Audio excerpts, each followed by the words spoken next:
உறவுகள் அனைவருக்கும் வணக்கம். மனோஜ் விஜயா கிட்ட சொல்கிறாங்க, அம்மா நம்ம வாங்கினோம்ல ஆர்டரு, அதுக்கான பணத்தை கொடுத்துருவோமா, அந்த டீலிங் வேணான்னு சொல்லிடுவோமா. ஆமாடா, கால் பண்ணுறா அந்த டீலருக்கு அப்படிங்கிறாங்க.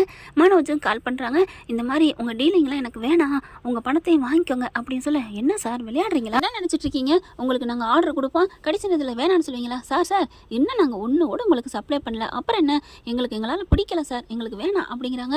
நீங்கள் உங்கள் பணத்தை வாங்கிக்கோங்க அப்படின்னு சொல்லு.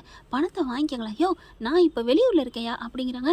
சரி எப்போ வரேன்னு சொல்லுங்க, நாளைக்கு வருவேன், நாளைக்கு வந்து வாங்கிக்கோங்க அப்படின்னு சொல்லிட்டு ஃபோனை வச்சிடறாரு மனோஜ். என்னடா என்ன சொல்கிறான், அவன் என்ன நாளைக்கு தான் வரானா, சரி நாளைக்கு வரைக்கும் இந்த பணத்தை பத்திரமா வர வச்சிருக்கணுமா அப்படின்னு சொல்லிட்டு கிளம்பிடுறாங்க. டே பத்திரமா உன் ஆஃபீஸில் வச்சிருக்கியா, அம்மா யாராவது எடுத்துட்டா, டே இனிமேல் அந்த அவள் யார் பார்லர்மா, அவளை அங்கே இருக்கிறா, அவள் தானே திருடுறான், வேணா நீ பாஸ்வேர்டை மாற்றிடுடா. சரிம்மா சூப்பர்மா அப்படின்னு சொல்லிட்டு பணத்தை கொண்டு வச்சுட்டு பாஸ்வேர்டை மாற்றிடுறான்.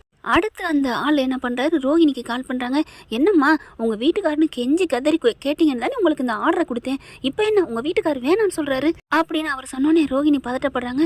என்ன சார் ஆச்சு, என்ன ஏன் வேணான்னு சொன்னார், அதெல்லாம் தெரியலை, உங்க கூட அவர் வச்சுக்க விரும்பலையாம், அதனால பணத்தையும் தரேன்னு சொல்லிட்டாரு. என்ன சார் பணமும் தரேன்ட்டாரா, அவனுக்கு ஏது பணம், அவன்கிட்ட அவ்வளோ பணம் இல்லையே அப்படி சொல்ல. அதெல்லாம் தெரியாதுமா, நான் வெளியூரில் இருக்கேன்னு சொல்லிட்டேன், நாளைக்கு வரேன்னு சொல்லியிருக்கேன், வந்தோடனே பணத்தை தரேன்னு சொல்லிட்டான். என்னம்மா நீ வந்து கெஞ்சினு தானே பண்ண, பாவம்ட்டு, அட போங்கம்மா வைங்கம்மா, என் நேரத்தை வீணடிச்சுக்கிட்டு நான் இப்போ வேற ஆளை பார்க்கணும் அப்படின்னு சொல்லிட்டு வச்சிடறாரு. ரோஹிணி என்ன பண்ணுறாங்க, அப்படியே பைத்தியம் முடிச்ச மாதிரி, என்ன இது இந்த டீலுங்க வச்சு தானே அவங்க கூட நம்ம ரொம்ப நேரம் பேசலாம், ஏதாவது பண்ணலாம்னு நினச்சேன், இப்படி ஆயிடுச்சு அப்படின்னு தவிச்சிட்டு இருக்காங்க. கரெக்டாக என்ன பண்ணுறாங்க, சிந்தாமணி அந்த நேரத்துக்கு வராங்க. என்ன ரோஹிணி என்ன பண்ணிட்டு இருக்க அப்படின்னு கேட்கல. ஒன்றில் ஆண்டி இங்கே பாருங்க ஆண்டி அப்படின்னு நடந்தத சொல்ல. ஓ பணத்தை கொடுக்க போகிறானா, கொடுக்கத்தானே செய்வான், அதான் பணம் வாங்கிட்டான்ல அப்படிங்கிற மாதிரி நினச்சிக்கிறாங்க. எப்படி ஆண்டி அவனுக்கு ஏது பணம் என்னன்னு கிடச்சிருக்கும் அப்படின்னு சொல்ல. அது தெரியாதுமா, ஆனால் அவனுக்கு பணம் ஏற்பாடு பண்ணி கொடுத்தது நான் தான்மா அப்படின்னு இங்கே சிந்தாமணி சொல்ல. என்ன ஆண்டி சொல்கிறீங்க, நீங்கள் ஆண்டி இதெல்லாம் பண்ணி கொடுத்தீங்க, இப்போ அவனுக்கு எனக்கும் இப்போ என்ன ஆக போகுது, என்னை விட்டு பிரிஞ்சு போயிட்டான் ஆண்டி, பிரிஞ்சு போயிட்டான் அப்படின்னு ரோஹிணி சொல்ல. என்ன கண்ணு சொல்கிற, அதெல்லாம் பிரிய மாட்டான், நீ கவலையே படாத, உனக்கு வந்து எப்படியும் டைவர்ஸ் தான் கொடுப்பேன்னு சொல்லிட்டான். அப்படி இருக்கல உனக்கு மனோஜ் வேணுமா இல்லை அந்த வீடு வேணுமா அப்படிங்கல. எனக்கு எதுக்கு அந்த வீடு, எனக்கு மனோஜ் கூட வாழணும், அப்போ அந்த வீட்டில் தான் இருக்கணும்னு நினைக்கிறியா, அந்த வீட்டில் இருக்கணும், எந்த வீட்டில் இருக்கணும், எனக்கு என் மனோஜ் வேணும், நான் சம்பாரிச்சு அவனை உட்கார வச்சு கூட நான் கஞ்சி ஊற்றிடுவேன் அப்படின்னு ரோஹிணி சொல்ல. அப்போ உனக்கு நான் நல்லதும் பண்ணியிருக்கேன் அப்படின்னு சிந்தாமணி சொன்னோன்னு. என்ன ஆண்டி சொல்கிறீங்க அப்படிங்கிறாங்க. நடந்ததெல்லாம் சொல்கிறாங்க. நான் இந்த மாதிரி பணத்தை நிறைய லட்சமாக கொடுத்துருக்கேன், அந்த வீட்டையும் அவங்க எல்லார்ட்டையும் சைனும் வாங்கி மனோஜ் கொடுத்துட்டாரு, அதனால அந்த வீடு எனக்கு வந்துடும், இன்னும் ஒரே வாரம் அதுக்குள்ளே எல்லாத்தையும் நான் எழுதி வாங்கிடுவேன். ஐயோ என்ன ஆண்டி சொல்கிறீங்க, அப்புறம் மனோஜோட நிலைமை, யார் இவ கிறுக்கி மாதிரி பேசுகிறா, உனக்கு மனோஜ் வேணுமா வீடு வேணுமா, எனக்கு மனோஜ் தான், அப்போ சரியான டயத்தில் தான் நான் உனக்கு பண்ணியிருக்கேன். என்ன ஆண்டி இப்போ நான் என்ன பண்ணணும், என்ன பண்ணணுமா, நான் ஒரு ஐடியா சொல்கிறேன் அப்படின்னு ஐடியா கொடுக்குறாங்க. சூப்பர் ஆண்டி அப்படின்னு சொல்லிட்டு மனோஜ் என்ன பண்ணுறாங்க, அந்த மறுநாள் அந்த அவர் வரேங்கிறாரில் ஆர்டர் கொடுத்தது அன்னைக்கு நம்ம ரோஹிணியும் போயிடுறாங்க. போனதுக்கப்புறம் இந்தாங்க உங்ககிட்ட இருந்து வாங்கின அட்வான்ஸ் அப்படின்னு காசை கொடுக்குறாங்க. என்ன சார் என்ன நினச்சிட்டு இருக்கீங்க, இவ்வளோ நாள் கழிச்சு அதே பணத்தை கொடுத்தா போதுமா என்ன அப்படிங்கல. நாங்கள் என்ன பண்ண முடியும், நாங்கள் உங்கள் பணத்தை வச்சு சம்பாதிக்கலையே, நீ சம்பாதிக்கல, ஆனால் அந்த பணம் என்கிட்ட இருந்தால் இது 2 மடங்கு நான் சம்பாரிச்சிருப்பேனே அப்படின்னு சொன்னோன்னே. என்ன சார் விளையாடுறீங்களா, அதெல்லாம் முடியாது, இதோட இன்னொரு பங்கு வேணும், அப்போ தான் இந்த கேன்சல் பண்ணுவேன், நம்ம ஒப்பந்தம் போட்ட கையெழுத்த அப்படின்னு சொல்ல. சார் அதெல்லாம் முடியாது, அந்த பத்திரத்தை கொடுங்க, இந்தாங்க உங்கள்கிட்ட பத்திரம் அப்படிங்கிற. என்ன நினச்சிட்டு இருக்க, இதில் பாதி பணம் எனக்கு முழுசாக வேணும் அப்படிங்கிறாங்க. அப்படியே ரோஹிணி ஏற்கனவே சிந்தாமணி சொல்லி கொடுத்ததை அந்த ஆளுகிட்ட சொல்லிடுறாங்க. அந்த ஆர்டர் கொடுத்தவர்கிட்ட ரோஹிணி என்ன சொன்னிச்சோ அதே மாதிரி அவரும் சொல்ல.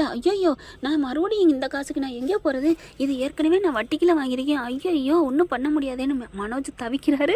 அப்போ தான் சிந்தாமணி ஐடியா கொடுத்த மாதிரி, இங்கே பாரு மனோஜ், எனக்கு நான் சில விஷயங்கள் கேள்விப்பட்டேன் அப்படிங்கிறாங்க. என்ன நீ ஒரு இடத்துக்கு போயிட்டு வந்தியா அப்படின்னு சொல்ல. ஆமாம் அந்த இடத்துக்கு போனது உனக்கு எப்படி தெரியும், எனக்கு எப்படியோ தெரியும், ஆனால் நீ உன் வீடை மொத்தத்தை இழக்க போகிற தெரியுமா உனக்கு அப்படின்னு சொல்ல. என்னது இழக்க போகிறேன்னா, ஆமாம் அந்த சிந்தாமணி ஆண்டி எல்லா இடத்துலையும் சொத்துக்கள் இந்த மாதிரி காசை கொடுத்து எழுதி வாங்கிடுறாங்களாம், இப்போ நீங்கள் வாங்கின காசுக்கு மொத்தமாக எழுத போகிறாங்க, வாங்கிக்க போகிறாங்க, பத்திரமா இப்போ அவங்ககிட்ட போயிடுச்சா. ஆமாம் உனக்கு எப்படி தெரியும், அதுதான் நான் தெரியும்னு சொல்கிறேனே மனோஜ், புரிஞ்சுக்க மனோஜ், இப்போ உன்னால் காசும் கொடுக்க முடியாது, பத்திரமும் திருப்ப முடியாது, வீடும் போயிடும், இப்போ இந்த ஆர்டரும் போயிடும், போனால் நீ என்ன பண்ணுவ அப்படின்னு சொல்ல.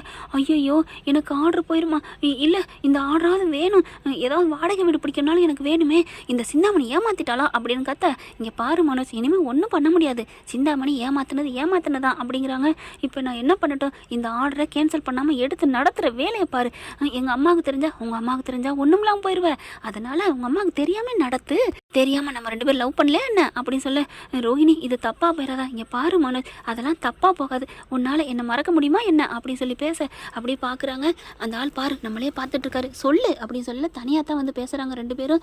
இல்லை ரோஹிணி அப்படிங்கிற டக்குன்னு கையை பிடிச்சிடுறாங்க. ரோஹிணி இங்கே பாரு மனோஜ், உனக்கு என்ன விட்ட ஆப்ஷன் எதுவுமே இல்லை, எல்லாத்தையும் சிந்தாமணி எழுதி வாங்கிட்டாங்க, எனக்கு தெரியும், நான் தெளிவாக சொல்கிறேன், இதெல்லாம் நடந்திருக்கு தானே. ஆமாம் ஆமாம், இப்போ அடுத்த வாரமே நீங்கள் நடுத்தருக்கு வந்துடுவீங்க, எங்கே போவ, இந்த ஆர்டர் இருந்தாலாவது காசை கட்டி நீ சம்பாதிக்கலாம், அதில் ஒரு வாடகைக்காவது இல்லை ஒத்திக்காவது வீடு பிடிக்கலாம் அப்படின்னு ரோஹிணி சொல்கிறாங்க. என்ன பண்ணுறதுன்னு தெரியல. அதுக்கப்புறம் சரி வா நம்ம அப்புறம் பேசிக்குவோம் அப்படின்ட்டு, சார் சார் சார் தெரியாமல் பேசிட்டேன் சார் அப்படின்னு 2 பேரும் கையெடுத்து அப்படியே ஒரு மாதிரியாக மன்னிப்பு கேட்க, போயிட்டு போகுதுன்னு இப்போ விட்டு தள்ளுறேன், போயா உனக்கெல்லாம் நல்ல பொண்டாட்டி கிடச்சி வச்சு வாழ துப்பு இல்லை, இப்போவும் இந்த அம்மாவுக்காக நான் விட்டு கொடுத்துட்டு போகிறேன் அப்படின்னு சொல்லிட்டு அங்கேருந்து கிளம்புறாரு. அதுக்கப்புறம் சார் சார் கண்டிப்பாக நான் உங்களுக்கு ஆர்டரை முடிச்சு கொடுத்துருவேன் சார் அப்படின்னு மனசு சொல்கிறாங்க. போயா போயா பொண்டாட்டி பேச்சை கேட்டு பொழப்பு நடத்துகிற வழியை பாரியா அப்படின்னு போக, சார் ரொம்ப தேங்க்ஸ் சார் அப்படிங்கிறாங்க. பரவாயில்லம்மா நீ வாழ்ந்தா எனக்கு சந்தோஷம் அப்படின்ட்டு போகிறாங்க. சார் கண்டிப்பாக எங்களுக்கு குழந்தை பிறந்தா உங்கள் பேர் தான் சார் வைப்பேன் அப்படின்ட்டு போகிறாங்க. பரவாயில்லம்மா அப்படின்ட்டு போகிறாங்க. அதுக்கப்புறம் என்ன ரோஹிணி அவர் என்ன சொல்லிட்டு போகிறாரு, இந்த ஆர்டரை முடிச்சு கொடுத்துட்டா மறுபடியும் 40 வீட்டுக்கு உனக்கு வாங்கி கொடுக்குறாராம், நிஜமாவா? ஆமாம், ஐயோ ரோஹிணி அப்படின்னு கட்டி பிடிக்கிறாரு. இதை கரெக்டாக வந்து விஜயா பார்க்குறாங்க. எப்படி பார்க்குறாங்க, ஏமா ஃபோன் அடிச்சுட்டே இருக்காங்க மனோஜுக்கு, போயிட்டு அந்த டீலர்ஷிப் வேணான்னு சொல்லிட்டு வந்தியாடா, அந்த ஓனரை பார்த்து காசை கொடுத்துட்டியாடா அப்படின்னு சொல்லிட்டு கேட்குறக்காண்டி அடிச்சு பார்த்தாங்க. மனோஜ் எடுக்கலை அப்படிங்கிறக்காண்டி நேரத்தை தேடிக்கிட்டு கம்பெனிக்கே வராங்க. கரெக்டாக பார்த்தீங்கன்னா இவங்க கிஸ் கொடுத்துட்டு இருக்கிறத பார்க்க கட்டி பிடிச்சி முத்தமே கொடுத்துட்றாங்க நம்ம ரோகிணி. அதை பார்த்துட்டு அப்படின்னு வயிறறிஞ்சு போயிட்டு அப்படியே நிற்கிறாங்க நம்ம விஜயா. என்ன ஃப்ரெண்ட் இந்த கதையில் இப்படி போனால் நல்லா தானே இருக்கும். விஜயாவுக்கு மனோஜ் சரியான ஆப்பு வச்சா பார்க்கவே மனசெல்லாம் குழுன்னு தானே இருக்கும். ஃப்ரெண்ட்ஸ் பார்க்கலாம் என்ன நடக்க போகுதுன்னு. தேங்க்யூ. இந்த வீடியோ உங்களுக்கு பிடிச்சிருந்தா தயவு செய்து லைக் பண்ணுங்க. இன்னும் அப்டேட்ஸ்க்காக சேனலை சப்ஸ்கிரைப் பண்ண மறக்காதீங்க. நம்ம கிட்ட இருக்க எல்லா சேனல்ஸோட லேட்டஸ்ட் வீடியோ அப்டேட்ஸ்க்காக மேல ரைட் சைடுல காட்டுற லிங்கை கிளிக் பண்ணி வாட்ஸ்அப் குரூப்ல ஜாயின் பண்ணுங்க. உங்களிடம் விடைபெறுவது நான் உங்கள் மெஹர்.